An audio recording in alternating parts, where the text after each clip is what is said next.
Casey's Audio Vault. Josh Homme from Queens of the Stone Age. May 7th, 2008.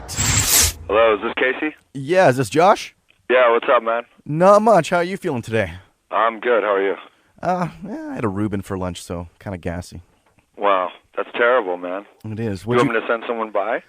I think I might be okay. There's some sort of pills I believe you could take for it. Yeah, Vicodin. So you're feeling okay? You tend to end up pushing yourself by constantly touring. Isn't it time for a rest? Well, I have a reputation for being pushy, and I'd like to keep it going. Pushy, right? Yeah, just push. No, I enjoy what I'm doing, you know.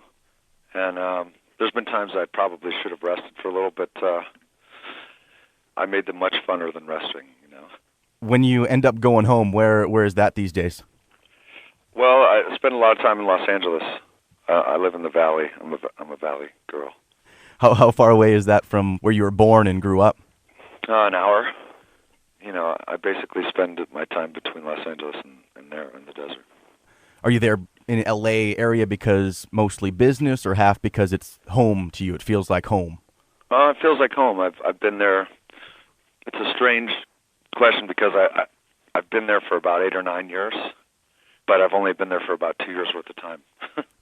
So it's kind of like I spend as much time there as I do anywhere else almost.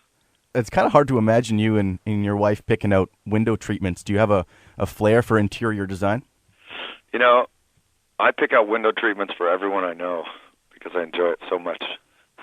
No, I mean, you know what? There's a fine art to picking the right chair, the right window treatment. Do you actually spend time doing that sort of thing? Yeah, man. I used to work construction. It's just the flare extension of it. I'm psychologically painting the house right now. Are you worried about the flow of certain rooms? Yeah, I think I am. I think I'm worried about, but not just the rooms at my house, just the rooms the world over. Across the world, there are many people that don't have the proper flow, and you can help them. What was it like growing up in the desert? Throwing up, did you say? No, growing up. Well, we'll get to throwing up. Well, I mean, throwing up there is just like doing it anywhere else. It sucks. And then growing up there is this place where you have to make your own fun. You know? I'm sort of imagining the movie Over the Edge. You don't know how right you are. You're like one of the only people that's seen Over the Edge. You know what's weird is how much I felt like gravitated to that movie when I was a young child. You just made your own fun? It was just the kids and you were running wild in the streets? Well, I mean, you can't, there's no places to play or hang out where it was allowed, you know. And there's a skate park there now, but the police used to just roll over your deck, you know. So you had to make up your own thing. What was your thing? Or there was nothing, you know. So the thing was to go play out in the canyons and throw parties because you could do whatever you want there. Did you have any jobs when you were a kid? Yeah, I worked a lot of construction, and I worked at a deli, so I could have made you a sandwich, you know. Yeah, a Reuben, extra sauerkraut. Yeah, and now you'd know why this is happening to you. Yeah. What was the initial appeal to playing music? I just liked it, you know. I don't know, when I first started listening to music, it made absolute sense to me. Like, it gave me this crazy feeling that I'd never had anywhere else, you know? You remember listening to records where you're like, you basically freak the out, you know? It just makes you feel a certain way. You can't believe it's coming out of the speakers. I know people don't all listen to music that way, but that's how I started listening to music. Do you think having the people around you helped you get into music? You got a kind of all-star class at the high school. Well, but I started getting into music really young, and so did they. Before you were old enough to go and have instruments, you know. I mean, I remember even as a little kid, music just being like staring into the speakers, going, "What is this?" You know. And certainly meeting and getting to play with the people that ended up being in Kai's with was huge because that's how we met. We were all had the same feeling about music, you know, that you can't live without it.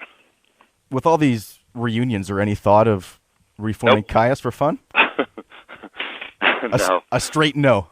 No, because it's not what it is. It's what it was that's important, you know. And I wouldn't want to mess with what that is. I have such great memories of it. I don't want to I like them the way they are.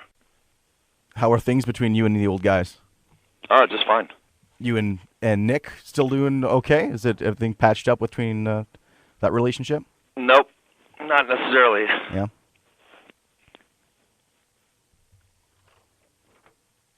Next question.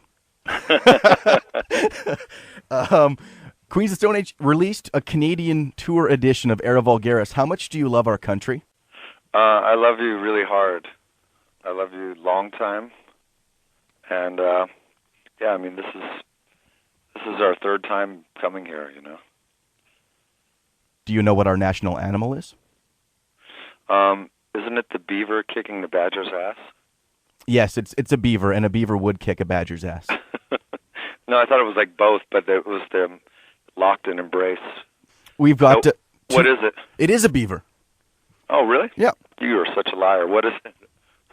No, it's definitely a beaver. Have you ever seen a beaver up close? Oh, yes, many times. Yeah, I was going to medical school for a while. Mm. We've got two official sports. We got hockey. Do you know the other one? Is it canoodling? Canoodling? No. It's lacrosse. Oh, yeah. I would have accepted curling, too. Do you know curling at all? Oh, I do. You know, I've actually curled before. Yeah? It's huge in Manitoba. Yeah. Well, and you know, I think that I don't know how that sport started, because it seems like it'd be hard to have the implements and think of that game initially, you know?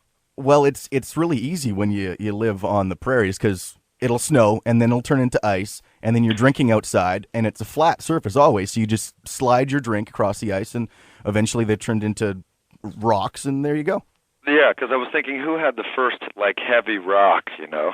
And I was like, well, this one will work just fine. We'll use this one. Well, and then said, we need to start making these, man, because this rock sucks. Yeah, these rocks need handles on them. Yeah, indeed.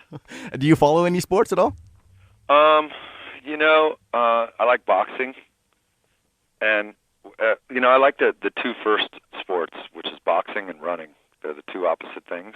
And they were probably before they called them a sport, they were probably just a way to survive before. Do you watch running? No. But I do like it from afar. So you watch someone and they just run away, and then you're like, wow, that was cool, and you can move on. It's a fast watch, you know? Yeah, you don't have to invest too much time into it. Yeah, you just look from the left and until they run right in front of you, and then you look to the right, and then you're like, all right, anyways, what were you saying? So then you can just keep going. What do you do to take your mind off work? I don't know. That's like a question that you should ask the head of, like, Bank of America or Bank of Canada or something. Because I don't think of it like, you know, after a long day at the office, I come down and drink, you know, Molson. It's that, it doesn't, so I don't know. I don't have an answer for that. Do you do any other activities besides writing music, recording music, playing music? Nope. I don't really have any other hobbies. I don't collect dolls or cars or...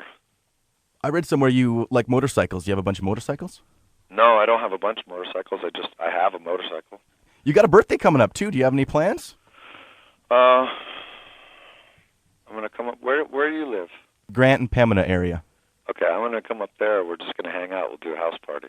All right. So it's next Saturday, isn't it? Yeah. How old are you turning? I'm going to be 35. As you're getting older, do you find it more baffling, popular music? No, you know, I just think I think about it less. Especially nowadays, like, you can just make whatever you want. And like, things like MTV, you know, someone saying, oh, I'm sorry, you can't do this right here. We're not going to, you know, or the idea of someone from a record label coming in and saying, yeah, you know what, you guys should trim this song down. Or, like, none of that stuff makes any sense to me. And if I don't like something, I don't spend any time on it. So there's lots of, like, American Idol music that isn't for me, you know, or Canadian Idol. Did you have any idea that the kind of impact that Make It What You would have? It hit #1 in Canada. Did you have a feeling like, hey, this is going to be big stuff? Will you say big stuff again?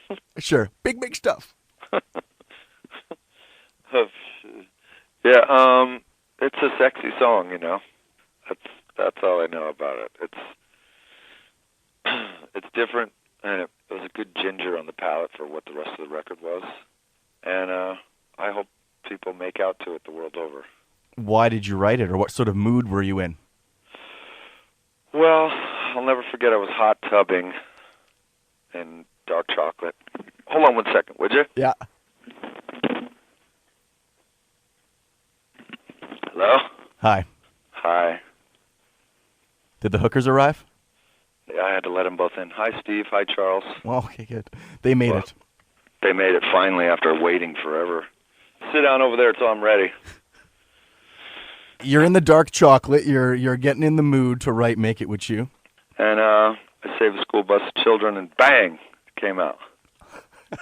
All right. Well, thank you so much for the call, and very much looking forward to the show tonight. Yeah, it's going to be fun. Come on down. I'll give you a night you'll never remember. All the interviews you want on iTunes and at Power97.com. Casey's Audio Vault. Casey Norman is Power 97's music director and can be heard every weekday from 2 till 6 in Winnipeg, Manitoba, Canada. Power 97 is Winnipeg's best rock.